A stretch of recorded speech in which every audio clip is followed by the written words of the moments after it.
Hello, this is Rosemary Connolly from Mispillionarts League, and we're here today with Isabel Pizzolato, a wonderful watercolorist, a member of the Art League, and she's going to tell us a little bit about herself and her background and what she does. So, Isabel?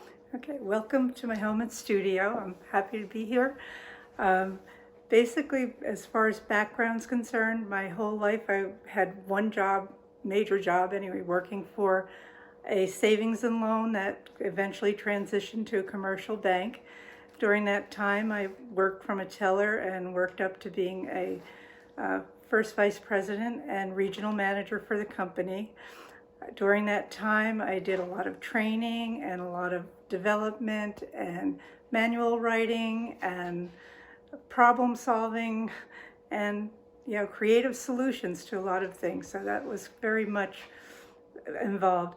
Part of that was also being involved with Rotary International. I spent quite a bit of time with them, wrote newsletters, and did a lot of service work with that company as well. So that was another thing that I did. They were both very strong, important parts of my background. As far as art's concerned, I think I've loved crayons and pencils and pens since I was a child. That was always my favorite go-to thing. My dad was an industrial arts teacher, so he was always very creative, more woodworking and metalworking, and I have several pieces that he's created. And one of my aunts was an art teacher, and eventually when she retired became quite involved with sculpture, so that was another great influence. In fact, we used to go at nights while I was working to a watercolor class at a local artist in Springfield, New Jersey, that we both enjoyed and loved. So that interest has always been there. And my greatest desire in retirement was I really want to follow that path and develop it.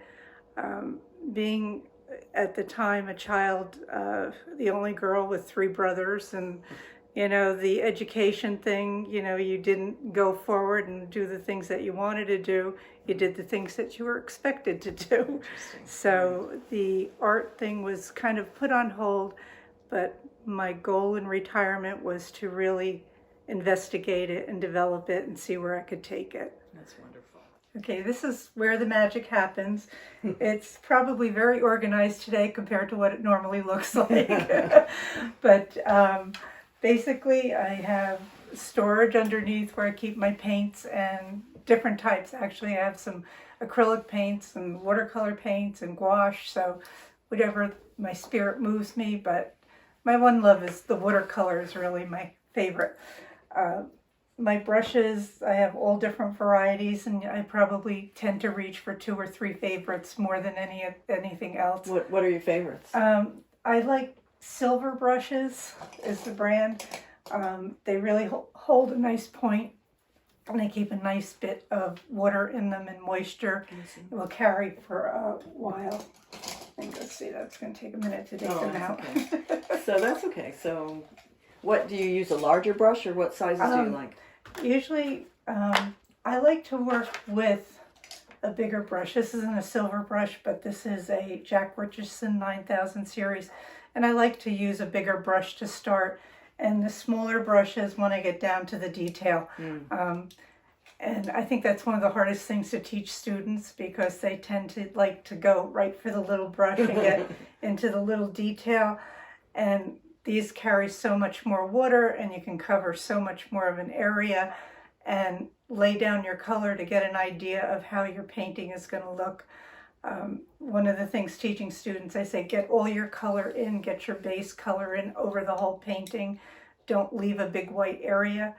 Once everything is base coated, more or less, you can then determine the values that you need in order to complete your painting. You can tell better what needs to be darker, what needs to be lighter. But if you leave a big white area, it's very hard to know where your values are going to go. And the value is the more important part than the color, which is a hard lesson to learn for a lot of people. But, value is very important when you're working with watercolor. When I started working on this particular image, I had a much lighter background and I didn't like it. So now I have been starting to add more color in the background. It's probably going to be several more coats of paint until I get it to be as dark of a value as I have in this particular painting. Wow. Okay, and you can see with this dark value how much that pops out when you're So doing rich. that. So that's what my goal is on that. This is basically almost like a commission painting. It's for my niece and nephew. It was something that they had wanted, so that's why I'm doing it. I don't know if it's a subject I normally would have picked.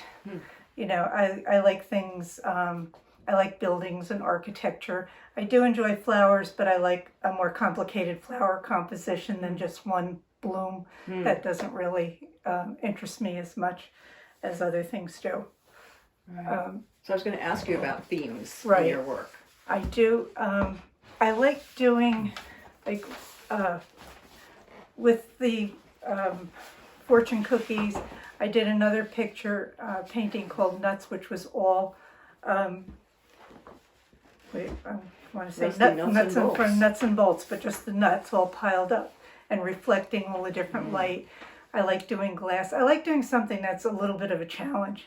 It's much more exciting for me, and I get really involved and lost in the process. The other thing that I do enjoy doing, this particular painting, it's called a Ribulate Technique, and basically you pull in your color, you do the whole background first. This elephant was not painted. I drew all these colors in. They were all granulating colors. After the color dries, I went in and with scrub brushes, I lifted out the highlights and the lighter parts of the image. So it's an interesting way and a different type of painting than doing direct painting. Right. So it's just kind of fun. Wow. But and you get that rusty effect. you get the rusty effect, you get all the different colors, and it's pretty to add in the turquoises and the umber colors. And if you can see closely, you'll see all these little trails of color that run down from the water because you spray it as you're putting the colors on. And you can do that. So I like doing those kind of techniques. Isabel, do you work from photographs or I do work from set up still lifes or a little bit of both? I usually work from photographs, and I'll set up a still life and photograph a still life just to get the light. That's where my back porch comes in very handy because I get nice lighting in there to get the shadows for still life. Because that makes a big difference when you're composing. The shadows are as much a part of the composition as the objects are. And I think that's another part in consideration when you're teaching. There's certain papers that you use? They are. I usually tend towards Arch's 140-pound cold press. I like the texture of it. I like the way it accepts the paint. I know teaching and some students will use lesser expensive papers and they don't absorb the color. It skates along the top so that it moves too much when you try to do anything, and it doesn't set as much as the good papers that do it. Every once in a while I will use the 300-pound press. The nice part about that is it doesn't have to be stretched, and by that I mean the paper, when I use the 140, I saturate it in water, then I staple it to my gator board and let it dry, and that way it will, when it's completed, I won't have any buckles or ripples in the paper. It sort of shrinks. Right, it shrinks. And you use tube paints as well? I use tube paints. I basically, this is my paints in here. And I mean, it looks like Look how organized you are. but it makes it easier to find what I'm wanting to. And mostly they're probably Winsor Newton paints and Holbein are probably the two that I have the most of. But I think Winsor Newton is more my go-to. What a great little kit.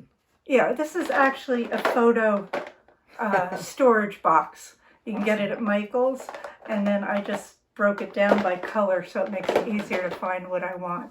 So this way, I like to know what my paints are like.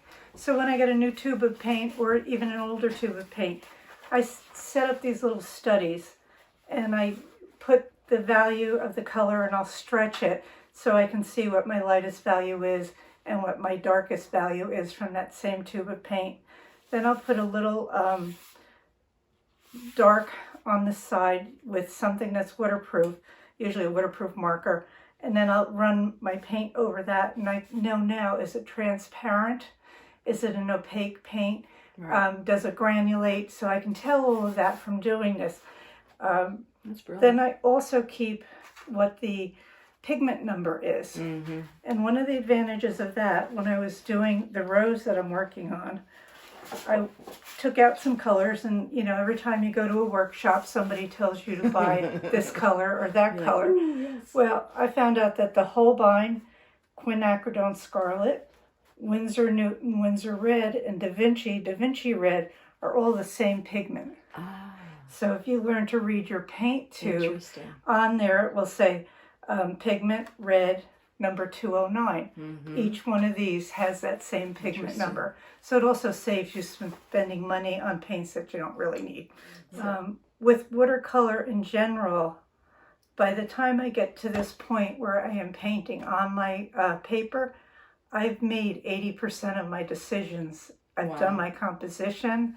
I've figured out how I want to approach my colors, what I'm going to work on first, what stage, what step 1 would be, step 2 would be, step 3 would be. And as I go along, I'm constantly evaluating, is this dark enough? Is this light enough? Should this be darker here? So those things are all part of the process as I'm painting itself. Right. So it's kind of a neat thing.